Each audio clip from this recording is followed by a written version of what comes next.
Alistair Cockburn, one of the co-authors of the Agile Manifesto, and today I was asked to give a response to the thought, what does technology want? Now, when Christian asked me to think about this, what does technology want, I cut my mind and let it freewheel for a moment to see what was my first association. My first association was, frankly, parasite. That technology is a parasite. And I was thinking, of how Facebook kind of gloms onto us and sucks the life force out of us and lives from our energy and all the rest. But I decided that wasn't completely correct because Facebook or any technology doesn't have volition on its own. So in thinking further about it, I realized that technology is really a reflection of us and our desires. That's the idea I would like to develop in this talk. Technology is a reflection of ourselves, warplay, art, love, and sex. And we'll have to get into this topic of what are affordances, and we'll eventually get to the moral dilemma. So let's get started with that. What is technology? Well, first of all, we need to look up what is technology. Technology, according to the dictionary definition, is nothing more than knowledge put into practical use. Now, that's a broader definition than I had in mind, and so we'll make use of that as we explore the effects, the social and mental effects of technology on us and how we interact with that. So to start at the beginning, there's a rock, right? Rock, let's be very clear, a rock does not want anything from us. A rock it's a rock, right? So here's a person holding a rock, and at this moment, we don't have a use for the rock. It's just a person holding a rock. In order to have a use for it, we have to think about what are the properties of that rock. That gets us to the word affordance. An affordance, according to the dictionary, is a property of an object that indicates how we might use it. This is not my favorite word. It doesn't speak to me somehow. It doesn't tell me that it really is just a property of an object. It was a word invented in the 1960s. But the idea is here. If I take this coffee cup, it's got this loop right here. And that loop, even if you have never seen a coffee cup before, kind of invites us to put our fingers in there. And you might pick up this coffee cup this way, or you might pick up this coffee cup this way. But in any case, this loop indicates something about using it to carry the coffee cup. So this is a perfect example of an affordance. This loop here is an affordance. It affords us the ability to pick up the cup. So that's the word affordance comes from. I'll go and say property sometimes, and I'll say affordance sometimes. So let's get back to our rock. Here's a rock. We're holding a rock. What properties do we know about this rock? This rock is heavy and it's hard. Now, if you are inclined in that direction, you will throw the rock at somebody. And for sure, we know that people have thrown rocks at people since the beginning of time.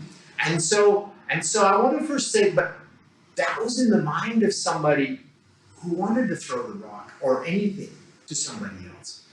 So thinking about it this way, I was wondering, what else do we do with rocks? I went on the internet and did some searching. And the second thing I found was this picture. Kids skipping rocks across a pond. Play. The second thing we do with a rock is we play with it. And sure enough, you can go around the world and you can see people making use of rocks for games, even the game of Go. Lots of African games where they move the little stones from bowl to bowl. There are lots of games in the world built around rocks. So we have war and we have play. What else? I continued to search on the internet, and the next thing I found was jewelry, art. Yeah, people have been making art out of rocks since about as long as they ever saw a nice shiny rock and picked it up and put it around their neck or took it to the cave with the hut. So art, warplay, art. What else?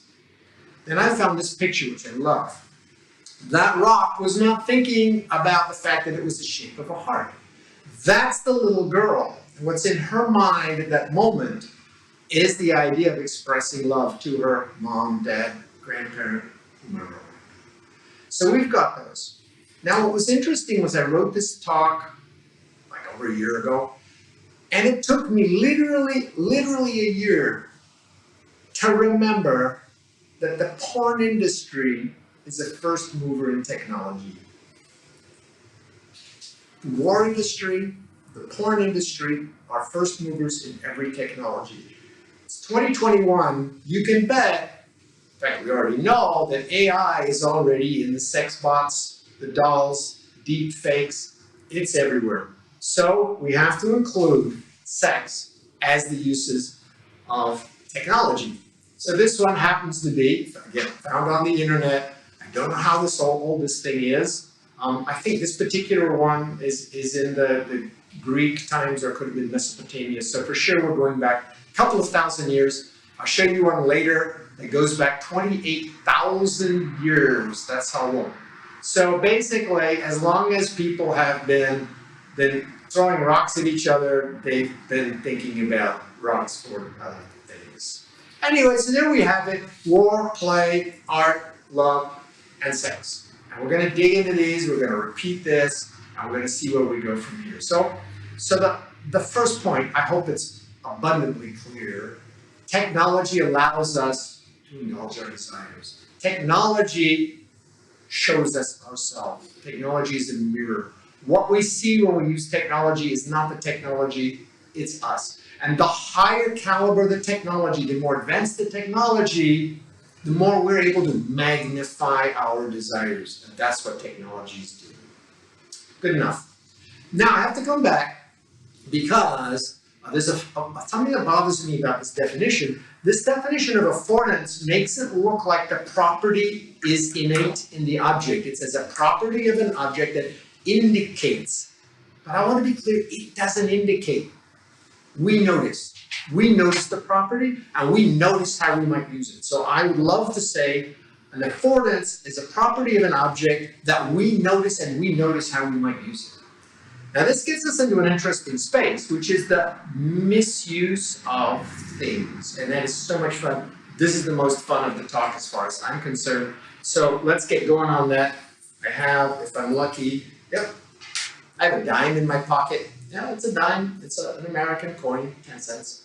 And the people who made it a certain size, shape, weight, has a certain amount of silver and copper, so it would be worth approximately 10 cents.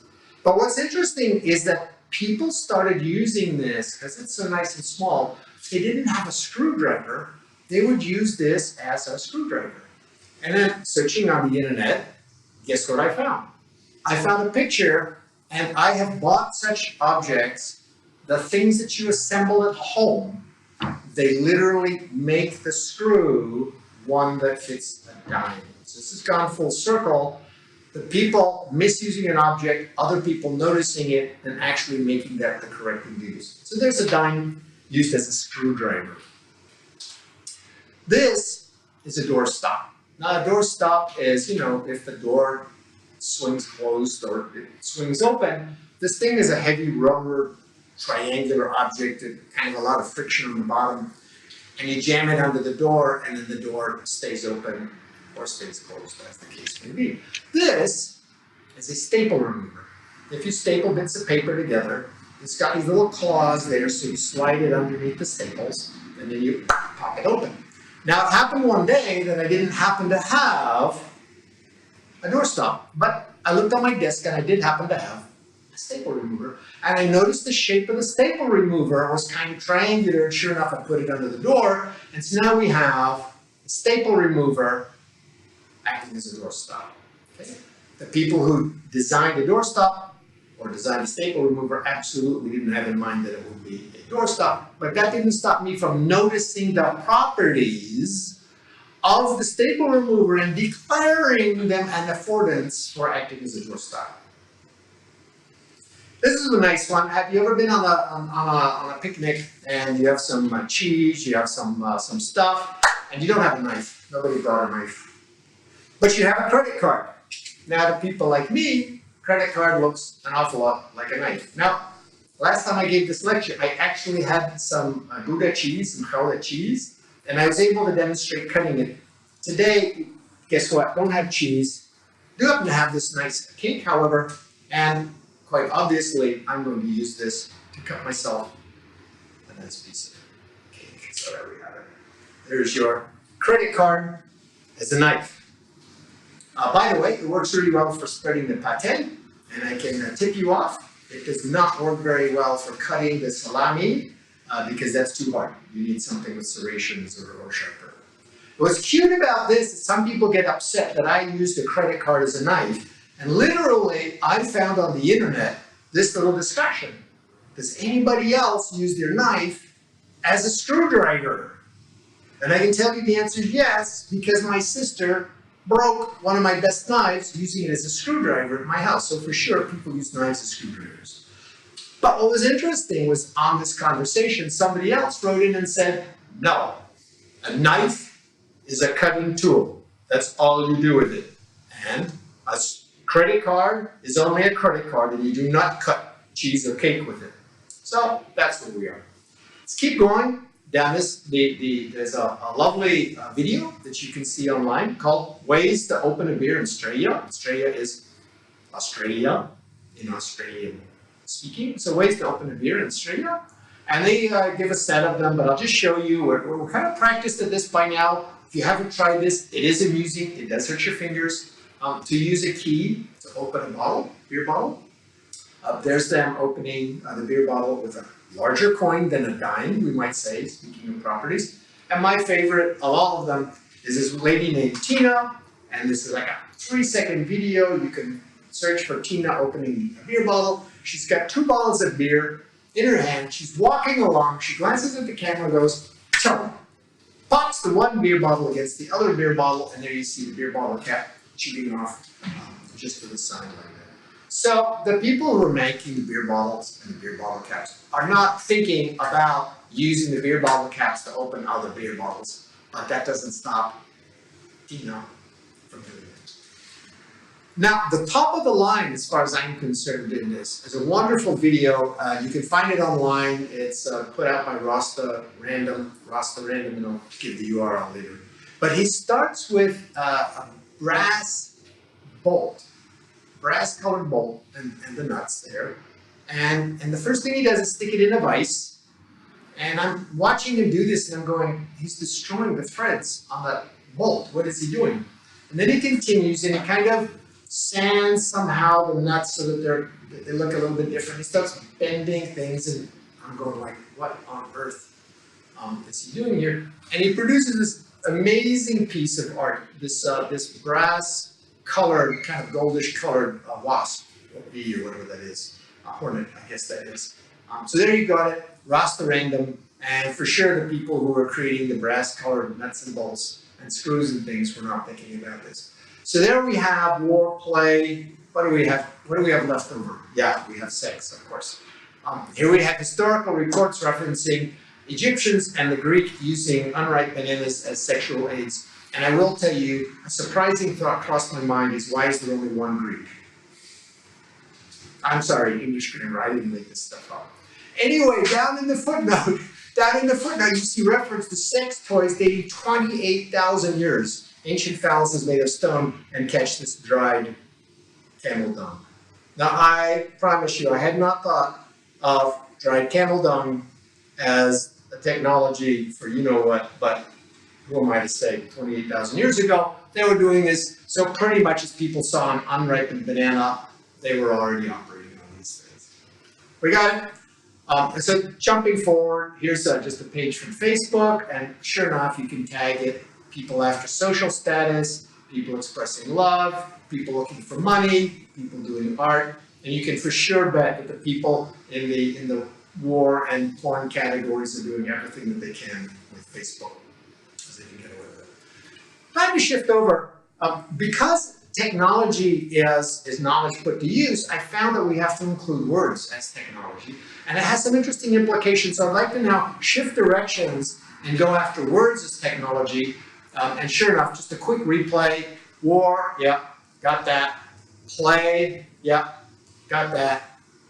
Art, I'm going to read you 2 poems. Here they are, change of tone coming up. We see the same world, and our thoughts go different ways. We walk in different tracks, held together by our hands and hearts. I love you, you love me more, yet we must hold hands to talk. And jumping to Scotland, famous poet of Scotland, wrote this. So fair art thou, my bonny lass, so deep in love am I, and I will love thee still, my dear, till all the seas gain dry. So there we have it. And for the sex part, I went for a bit of trivia here. It's this lovely, wonderful writer by the name of Anais Nin, 1930s time frame, wrote beautiful, beautiful literature. But she had to make a living, and she made a living at one point in time by writing porn paid by the word. It was common in those days to pay people by the word. So there we have. Oh, and by the way, what's for fun is I discovered this because my mother had Anais Nin's porn books, and so props to my mother first of all. And then of course I had to go and read them because I wanted to see what such a writer like Anais Nin would be producing for porn, and it was nice porn and beautifully written is all I can say. So it's available on Amazon, although they put it in the adult content dungeon, and away you go. Inside where I want to go next, though, are the social implications of the words, just the structure and the shape of the words. Now, if we take these two sentences, he articulates utilizing polysyllabic sentences, utterances. She uses short words. So the first one might look a little bit funny, but in fact there are. What do you know if someone articulates utilizing polysyllabic utterances? What you know about them is they're well educated. There's a bunch of education behind them. When is this important? Well, I was working in Europe as a researcher, and amongst particularly the German researchers, I was told in a lecture that a German scientist or researcher or professor must lose his audience within the first 4 slides. He has to demonstrate that he knows more than they do, and he can lose them. Having thus established his credibility, he can then back up and then talk about whatever he wants to talk about. Now, this proved problematic because the California school of describing things is to make things as simple as possible. This comes from Richard Feynman, the physicist, whose goal was to be able to explain obscure topics and deep, subtle topics of physics to anybody and their mother, to any person on the street who would try to make it understandable. So it happened in the mid-'80s that Butler Lampson, one of the sort of inventors of the internet as we know it today, was giving a topic on then a hot and difficult topic, which was how would you name all of the devices that would get put on the internet, the millions and billions of them, and came up with, the things we now, the IP addresses and all that stuff. Was giving a lecture in Switzerland and was making it look so simple. And the German researcher sitting next to me said, this would never work in Germany. He's making it look simple. He has to lose them at the beginning or they will never believe him. So here we have a social necessity for that affordance, that property of long words. Now, for the person on the street, the ordinary person on the street, it's the reverse. If somebody speaks with, articulates utilizing polysyllabic utterances, the person on the street will A, think they're well-educated, knowledgeable, and B, they'll hate them, and they won't trust them. And so in politics and sales, we see people have to use short words. These, and by the way, they know this. The politicians and the salespeople know this. So if we say an affordance is a property of an object, and you know this, and you notice how to use it, then switching between polysyllabic utterances and using short words is paying attention to the properties of the objects, of the technology. I'm going to give you some examples coming right up here. We're going to do an application of all of the things I've said so far, and I'm going to go to my deep specialty, which happens to be software development methodologies. I have a PhD in that, I've spent 30 years in it, and so on and so forth. You don't have to know anything about methodologies because we're just going to look at the visible properties and see what we learn from them. So this was sort of the first written down methodology. It was written down in the 1970s. It's called the waterfall methodology, and it has 5 words to it. It says, go get the requirements, do some design, code it up, test it, and then ship it. Requirements, design, code, test, ship. Done.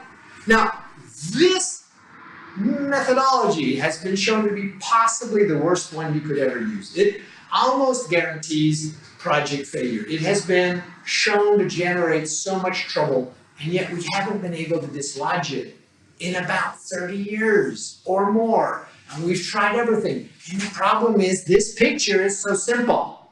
How can you fight against this picture? And so executives keep signing up for this picture over and over again. Now, one of the researchers of the 70s and the 80s, a guy by the name of Barry Bain, produced this. He studied hard, and he had the antidote to the waterfall methodology. He called it the spiral methodology. What do we know about this? We look at this picture and we go, I don't understand anything. Barry, you know everything. Barry, you're smart. You're so smart. I've got no idea how to use this thing, and I'm not going to use it. And I can tell you, I've seen this picture since the mid-'80s, and to this day, I don't know what's in it. I don't know how to use it. I don't know what it says. So it's very thorough, very complete. This is the visual equivalent of articulating, utilizing polysyllabic utterances, right? As opposed to short words. So, I'm a methodologist. I produced my stuff. I did a lot of research. I came up with a very simple set of methodologies, and this was my slide presenting them. What do we know about this? Alistair, it's clear you're smart, you know stuff, you know everything. I've got no idea what that says. I'm just going to do waterfall or something because I don't understand it, right? So nobody was using crystal. Now what's interesting is in the last 5 or 10 years, there's a drawing that has finally started to dislodge waterfall, and it's this one. It's because of the picture. Look at the picture. A sprint is a month, more or less. Doesn't have to be, but we'll just say a month. Every month, the bosses come and say, here's what we'd like to have by the end of the month. The team counters with, well, this is how much we can build. They have a little dialogue around that. They go, okay, we're going to have that at the end of the month. The team breaks it down. They meet every day. At the end of the month, they deliver what they say. Bosses come back in and go, thanks. We've changed our mind. We want to go in a different direction. The bosses can say anything they want at the beginning of the next month. This is great. Bosses love this. Wait, I come at the beginning of the month. I say, here's what we want. You go, yeah. You meet every day. At the end of the month, you give me the stuff, and I can say whatever I want next. Yes. I can do that. Let's go. Right? So this is the only picture that is as simple as that. All right, I know all of this. About 6 years ago, I was challenged to do a simplification of agile development. So knowing all of this stuff, kind of, in my background, I created what's called the Heart of Agile. The Heart of Agile has only 4 words. Collaborate, deliver, reflect, improve. Collaborate to deliver, reflect, improve. That's it. That's all you need to know. That's all I sell these days is these 4 words. And it's a little bit weird for me because, I have a PhD in methodology and I'm selling 4 words. But around the world, people say, oh, I love this Heart of Agile. And they go, oh, what do you love about it? It's so simple, right? So this is making use of the stickiness, the properties of the diagram and of the words to make something stick. Now, I haven't forgotten the German academics. They're still out there, right? All the deep thinkers. So I have a second slide for them in which I branch out and I name lots of interesting topics that lie behind the Heart of Agile, and I can chase these down all kinds of alleyways. We can get into queuing theory, lean, Ken, backlog management. We can get into psychology, solution-focused through language. We can get into facilitation techniques. We can get into collaboration, trust cultures. We can get into anything you want. But at the end, I say, you don't need it. Just collaborate, deliver, reflect, improve, end. So that's me now playing both sides of this, utilizing polysyllabic utterances for its social impact and using short words for its social impact.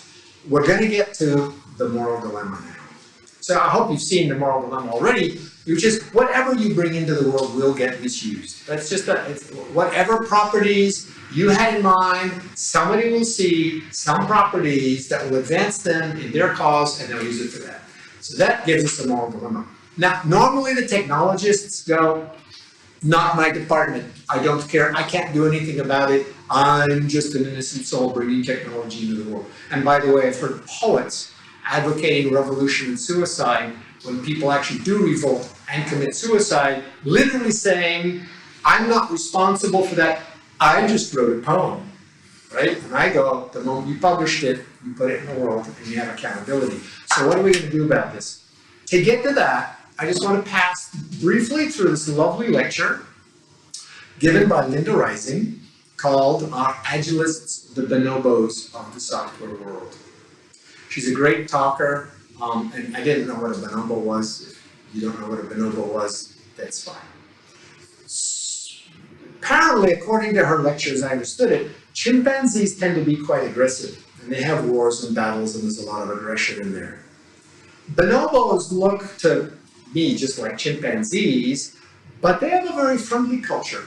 They don't have as much aggression. They don't have these wars. They help each other. They're a very collaborative group. So what Linda was looking at there is the larger culture of programmers around the world. It's a pretty aggressive group.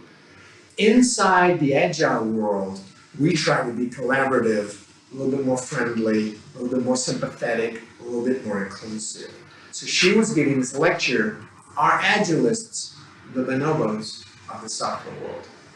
So that gets us to the last thing I want to say then about all of this is in the Heart of Agile community, we are really trying to construct collaborative, empathetic, socially conscious organizations. And we need to apply that to ourselves. And so we added these three words, dialogue, openness, and humanity, to act as ethical guide rails for ourselves in our core work, in our communities, in our teachers, trainers, the community leaders. This is something we look at very much. What kind of personality are we being in the world? Kind of like Google's don't be evil, but don't be evil has the problem that it's a negation. The brain doesn't store negations. So saying don't be evil is actually synonymous as saying be evil. And we've seen Google's crossed that bridge a long time ago. So to avoid that, we picked words in the positive for what we're after. And speaking of affordances, went ahead and produced these mugs. So we have this mug. And I don't know if you can focus on that. If you need to, you don't have to read it, it's just the mug, but there it is on the mug. And on the other side of the mug, I have this thing, and you don't have to read it exactly because I'm going to show it to you on the next slide. But I just want to say, we're using the affordances of the mug, beside having a thing for fingers, it's a little piece of wallpaper. It's a little ad copy that you can look at every day. So every time we take a drink from the cup, we're reminded dialogue, openness, and humanity. And here's what's on the back side of the mug, keeping things simple. In order to collaborate, first thing you do is improve the quality of listening. That's the first, best, easiest way to increase collaboration. Deliver something small and soon. Pause, check your data and emotions, and improve with small changes. All right, that gets me to the end. Let's just wrap this up. The point of the talk, first of all, I hope it's very clear. Technology doesn't want anything from us. And here I would have to include also what's called the technosphere, or the technium, as Kevin Kelly calls it. It's a big system that's kind of running on its own at the moment. It's probably more like a parasite. In fact, when I think about it hard, it's more like the Matrix, where the technium's running and we just are batteries that operate the technium, and it's very frightening.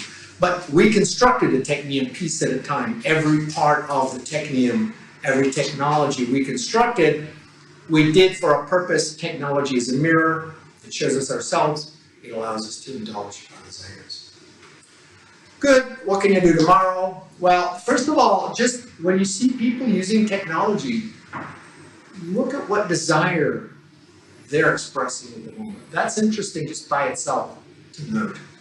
Secondly, recognize that if you're in the idea creation business like many of you are, your best idea will get misused. Somebody will find a way to adapt it to their purposes that are different than yours. See if there are any guardrails, ethical guardrails that you can apply. And the final thing is just have fun with affordances. And my last example I want to give of a video, I didn't find it, but I saw it of a little kid with a piece of peanut butter bread on his hands. So he's about 5 years old, and he's holding this piece of bread just a piece of bread with peanut butter on it. And he comes up to a door, and the doorknob is about up to here on him. And he needs 2 hands to open the doorknob, and he does this. And then he takes the peanut butter sandwich thingy and he goes, sticks it on the wall, opens the door, pulls it with 2 hands, pulls it down off the wall, and then goes outside. So, 5-year-olds do this, everybody does it. Have fun with affordances. That's the talk, and the final note just is, my last name is pronounced Cockburn. That's a silent CK, comes from Scotland. We have a clan, so I'm Alistair Cockburn, and I will leave it for you to wonder about what are the properties of that picture, such that I chose that for this talk. Thank you.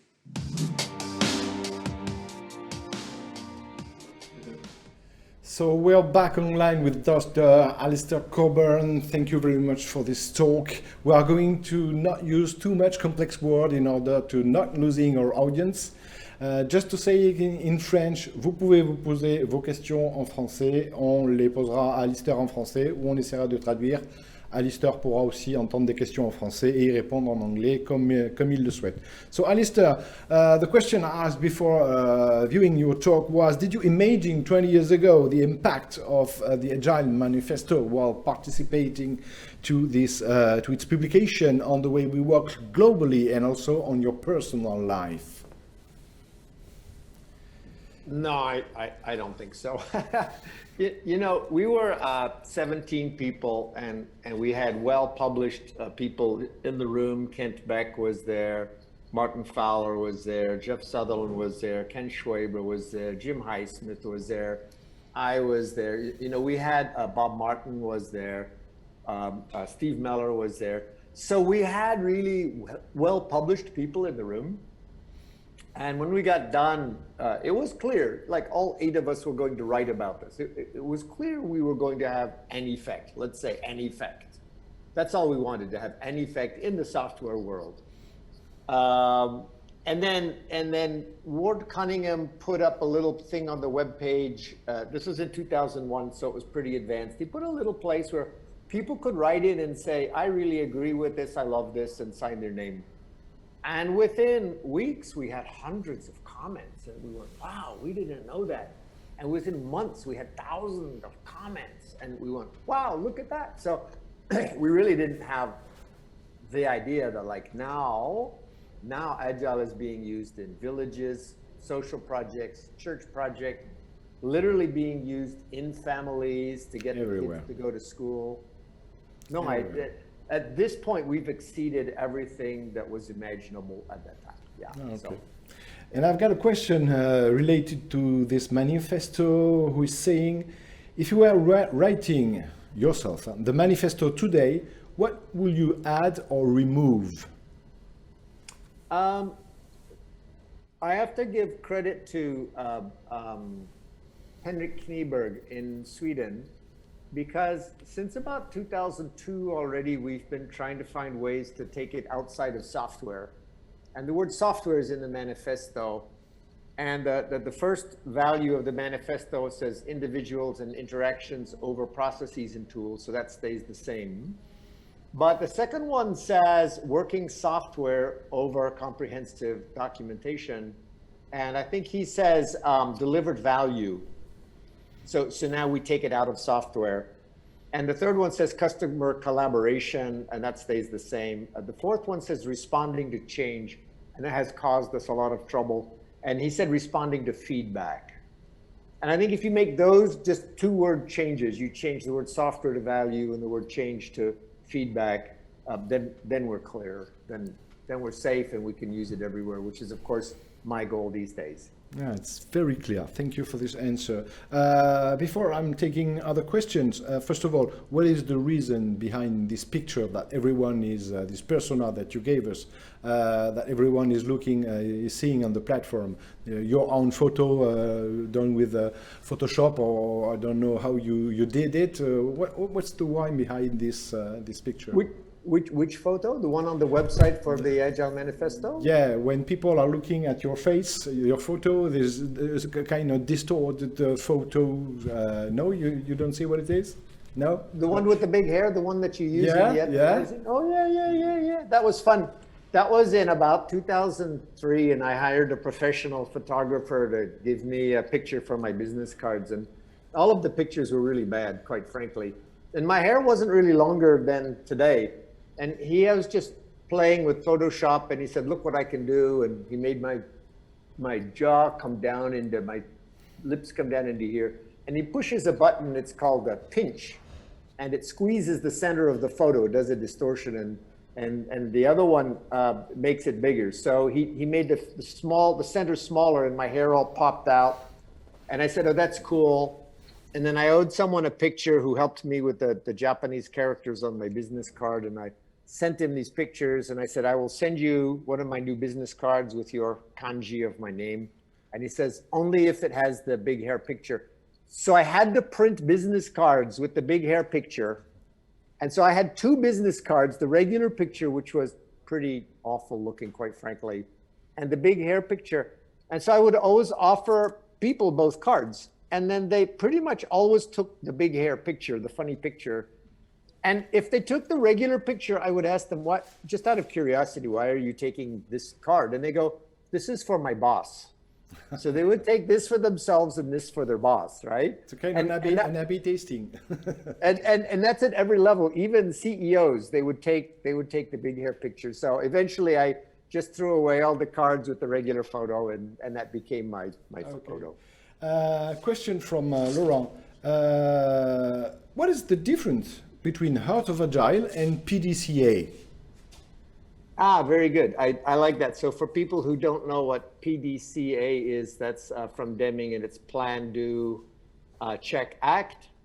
And so because it has, here's a funny thing. Speaking of affordances and words, if there's anything, I talk about a thing called shuhari. And if I ever name anything that's got 3 parts, everybody thinks it's the same as shuhari because it's got 3 parts.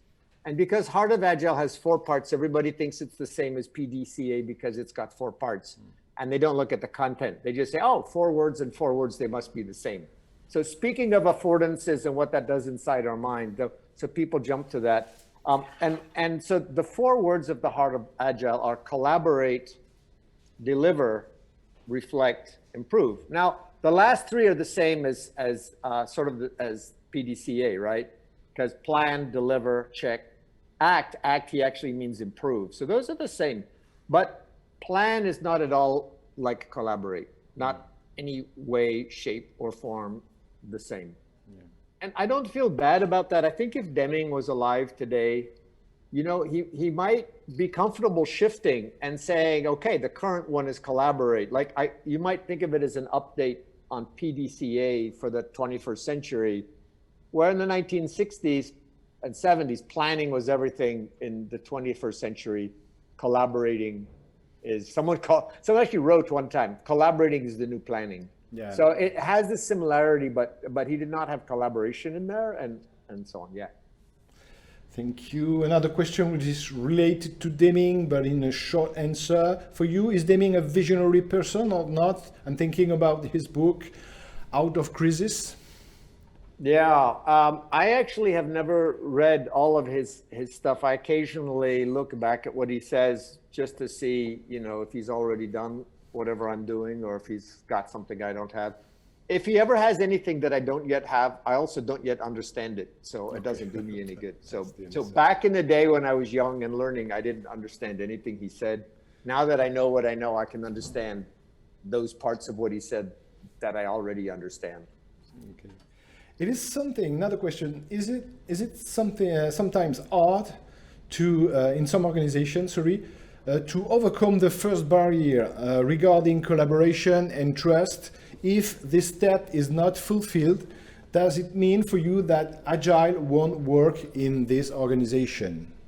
Oh, you know, that's, you know, there's a whole multiple lectures and discussions inside the question, and it's just basically barriers to Agile adoption. Yeah. And the first thing that I want to say is we these days talk about micro improvements. people say transform to agile as though it was a binary thing, but we borrow a lot from solution-focused psychotherapy and solution-focused coaching these days.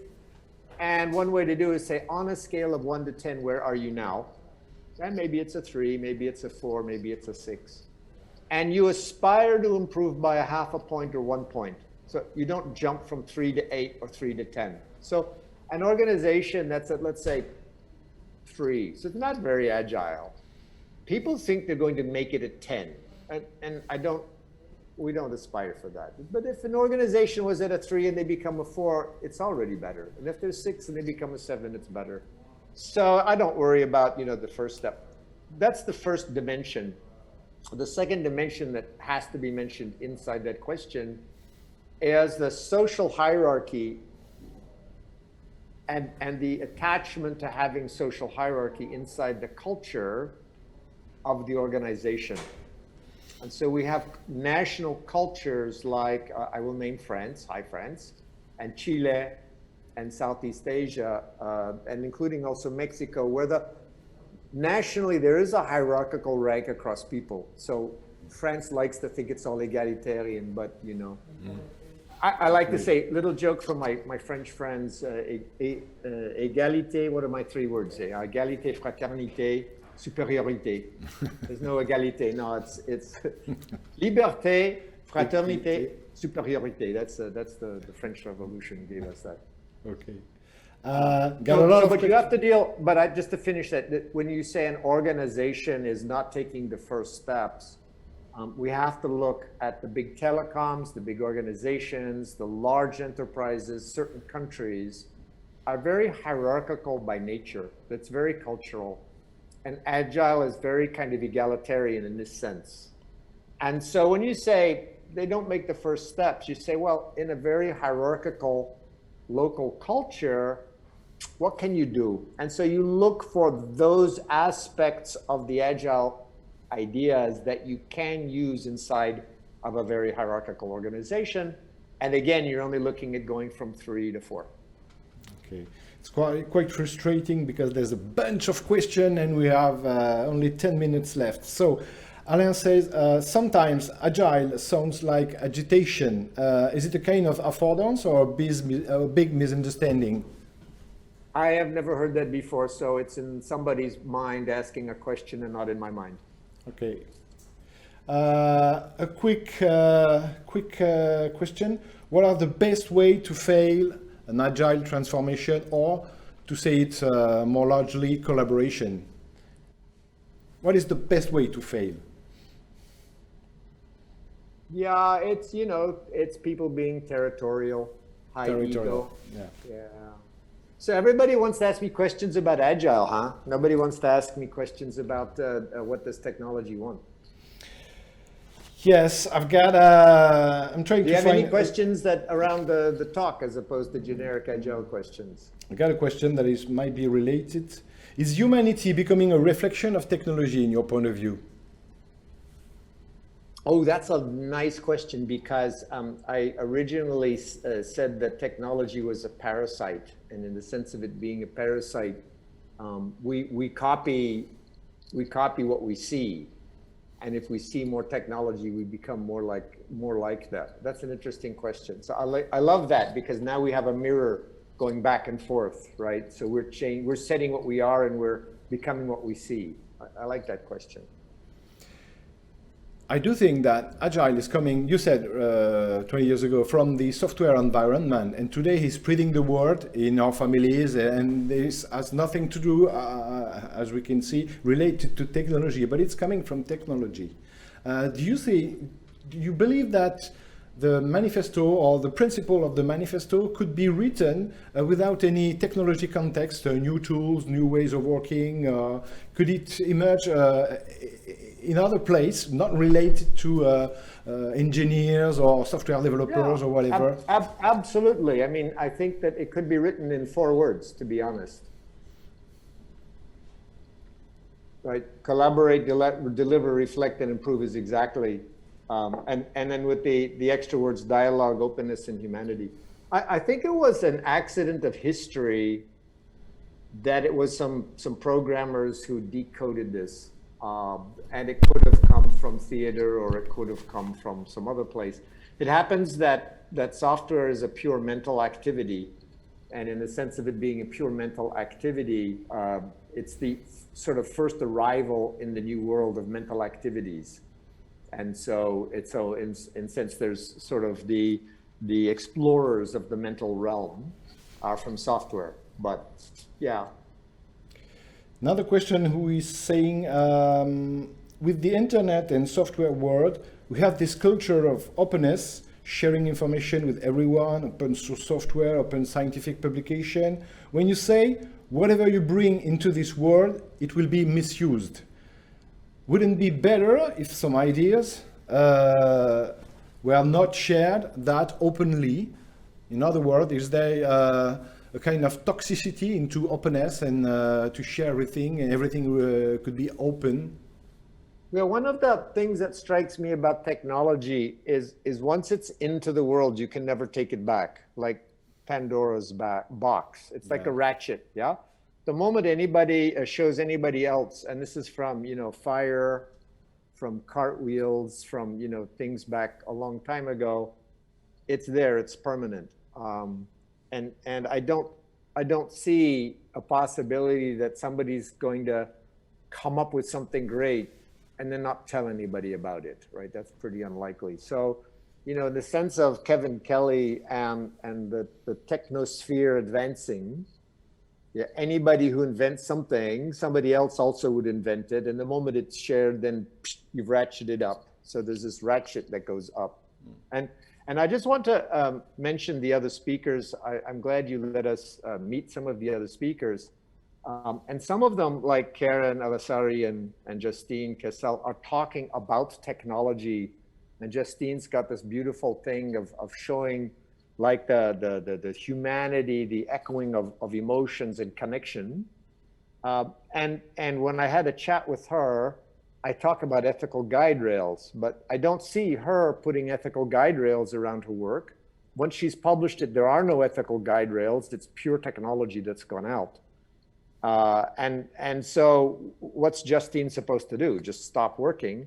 But it wouldn't matter. Somebody else would be working on the same problem and then would publish it. So in the sense of Kevin Kelly, right, this thing is pulling itself forward because there are so many people. So when I think when people are listening to the other speakers, when you listen to Zita, when you listen to Larry Lessig, they have different approaches for dealing with this.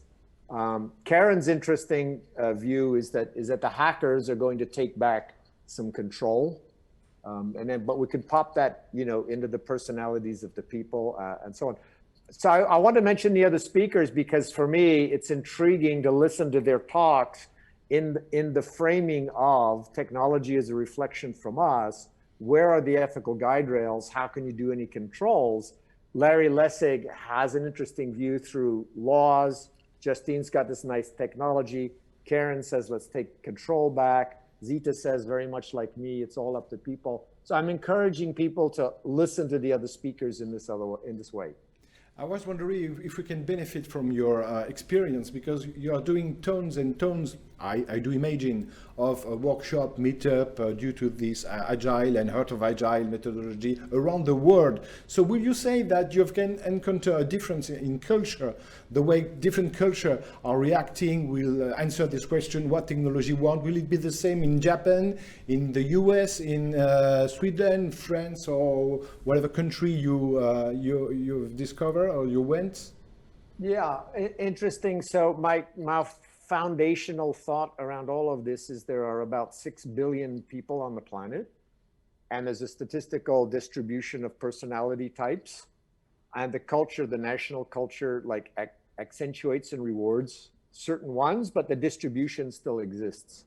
So if I go to Chile, for example, which is very hierarchical, and they say we have a hard time getting this, very open, agile communication style working in Chile, I go, okay, so what you can do is connect with other people like you, right? So you can all stay sane while it goes like that. So for any question you ask, when you say, do other people see it this way? Maybe, Zita is Canadian and she says, more Canadians are this way. And you go to maybe Mexico or you go to Japan or you go to China, and maybe they're more this way. But I think the distribution is still going to be there.